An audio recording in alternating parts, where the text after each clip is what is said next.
మీ సొంత మహబూబ్ నగర్ జిల్లాలోనే మీ అభ్యర్థి ఓడిపోయిండు. మీరు సిట్టింగ్ ఎంపీగా ఉన్న మల్కాజ్గిరిలో ఒక సీట్ రాలే. ఇవాళ మీరు కరెక్ట్ గా పనిచేసినంటే 6 నెలల పాటు కరెక్ట్ గా కాంగ్రెస్ పార్టీ విధానాల కోసం పనిచేసినంటే ఆ 8 సీట్లు కూడా కాంగ్రెస్ పార్టీకి వస్తే ఇలా నరేంద్ర మోడీ ప్రభుత్వమే లేదు కేంద్రంలో. పరోక్షంగా మీరు సహకరించుకుంటా ఇవాళ కాంగ్రెస్ పార్టీని ఖతం చేసేటువంటి ఉద్దేశంతో మీరు ముందుకు పోతా ఉన్నారు. మీరు పొండి మీ విధానాలు కూడా అర్థమవుతా ఉన్నాయి. నిన్నగాక మొన్న కాంగ్రెస్ పార్టీ ఎమ్మెల్సీ అభ్యర్థి నరేందర్ రెడ్డి గారు ఆయన ఎన్నికల ప్రచారానికి పోయి ఈయన గెలిచినా గెలవకపోయినా ఒకటే అని చెప్పి, ఈయన గెలిచినా గెలవకపోయినా ఒకటే అని చెప్పే, మరి నరేంద్ర మోడీ గారు బొమ్మ పెట్టుకున్నటువంటి బీజేపీ అభ్యర్థి ఆడ గెలుస్తా ఉన్నాడు.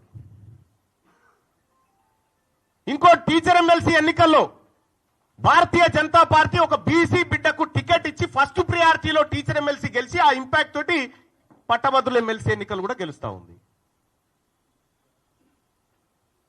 మీరు జిల్లాలు మొత్తం ఈ మెదకు, ఆదిలాబాద్, నిజామాబాద్, కరీంనగర్ పిట్ట తిరిగి నడుదిరిగి తిరిగి ఎమ్మెల్సీ ఎన్నికలు ఏంది ఫలితం? ఇవాళ ఎందుకు తారుమారైతా ఉంది? ఇవాళ ఏడాది లోపలనే కాంగ్రెస్ పార్టీ పైన, ప్రభుత్వం పైన ఇంత వ్యతిరేకత ఎందుకు వస్తా ఉంది? ఆత్మ పరిశీలన చేసుకోవాలి కదా ఇది.